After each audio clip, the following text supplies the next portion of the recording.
Hello, everyone. Welcome to A Whisper in the Wind. Okay. Today, I would like to introduce to you to my silent partner. Okay. This is our topic right now. Our silent partner. Who is this silent partner? This is our shadow. Now, I will start with a short quote from Carl Jung, and it says here, "It is not by looking into the light that we become luminous, but by plunging into the darkness. However, this is often unpleasant work and therefore not very popular." Okay.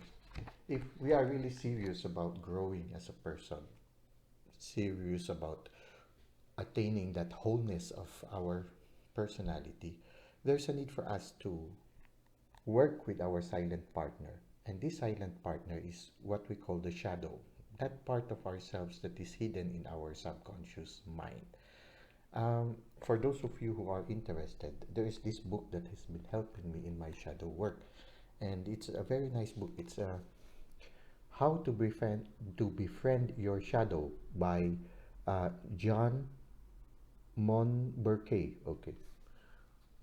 Montberkay. Okay, so I hope I gave justice to the way I pronounce it. Okay, he's French. Okay, um, so when you look at it, no, we need to work on our shadow. So what is our shadow? Okay, this shadow is that part of ourselves that we push into our subconscious mind as we grow in our life.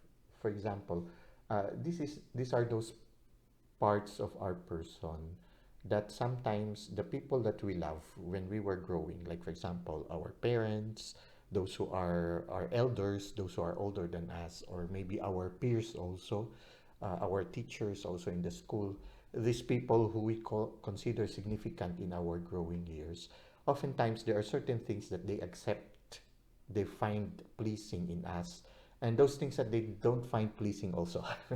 Those things that you know how it is sometimes, you know, this common dialogue where they say, "Don't do that, it is bad." Okay.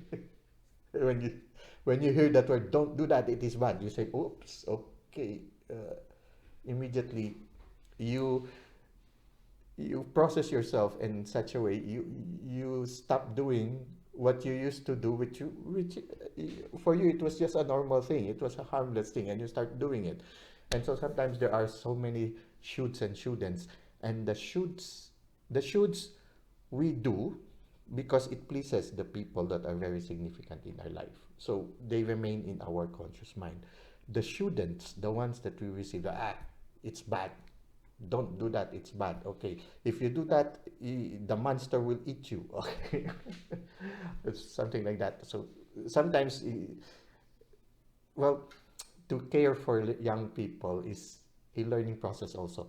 No one of us, when we became parents, are perfect.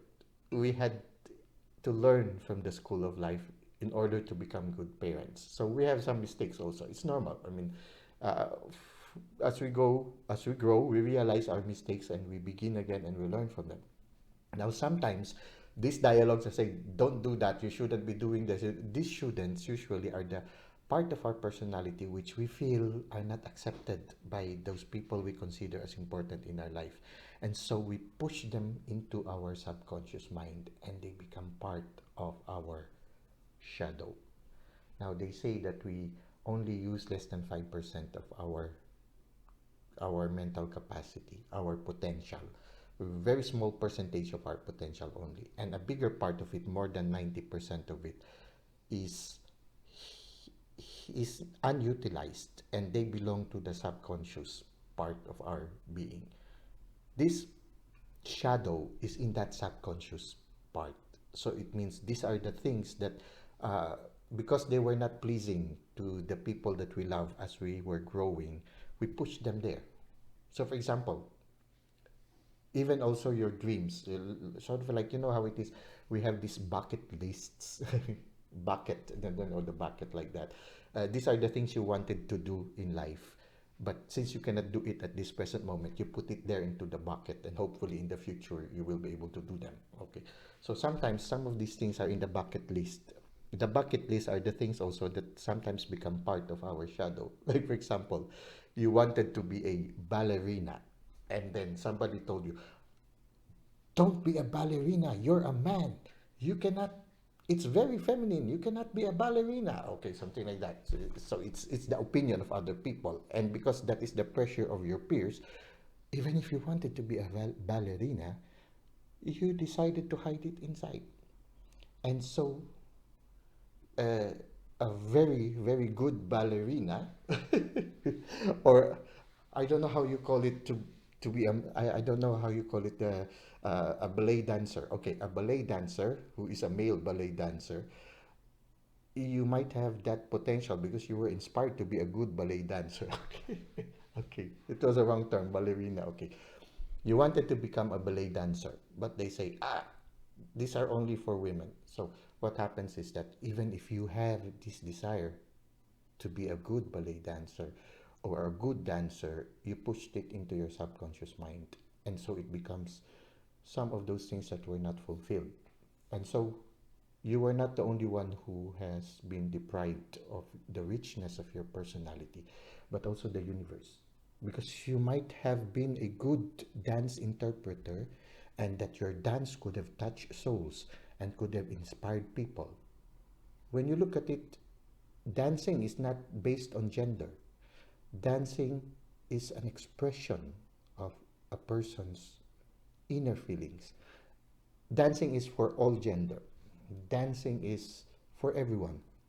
But sometimes society dictates what should and shouldn't be done. And so sometimes this potential that you have, this potential gift that you can give to the universe, is pushed into the subconscious mind, and they became part of your shadow.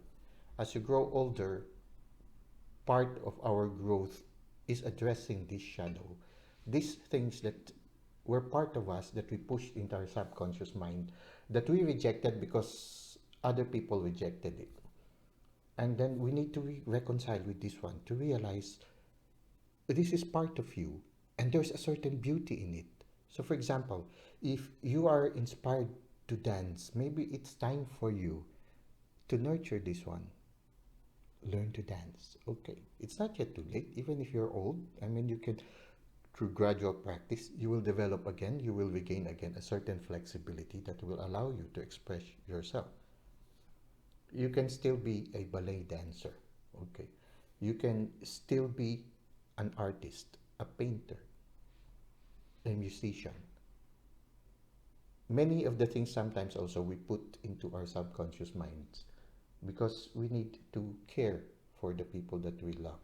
So sometimes we uh, sacrifice our dreams in order to help our loved ones also have a better life. So now that if things are better right now, it's time for us to go back and be reconciled with our shadow self.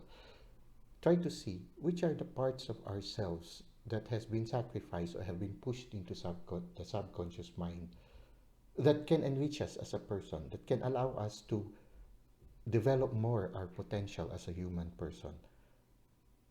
And a bigger part of it is in our shadow self. And there's a need for us to spend time, sort of like me time. It would be nice to spend at least uh, a certain part of the day. Maybe you wake up earlier, or maybe at the end of the day before you sleep. You spend that quiet time with you, trying to reconcile with your shadow self. And maybe you will be surprised. Maybe you will realize, oh, I wanted to be like this one. I think the door is now open and I think I can achieve it. At the same time, those past traumas, those past hurts, gradually we need to address them also. But all in God's time. Just take one step at a time.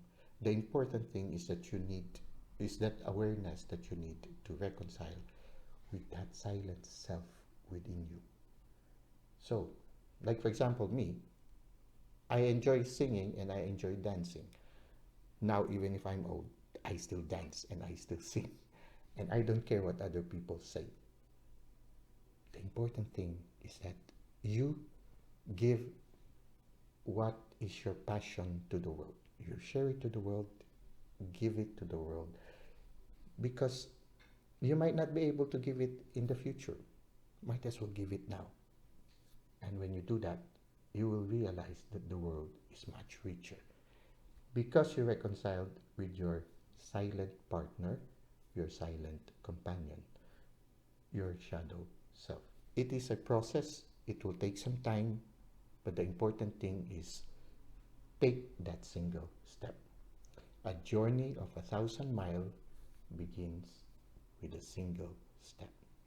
Well, that's it for now. I hope you were somehow able to find some insight about it, no? And I look forward to seeing you again next time. Until that time, always remember, wherever you are in any part of the world, you are not alone and you are loved. And love that silent partner inside you. Until next time, bye bye.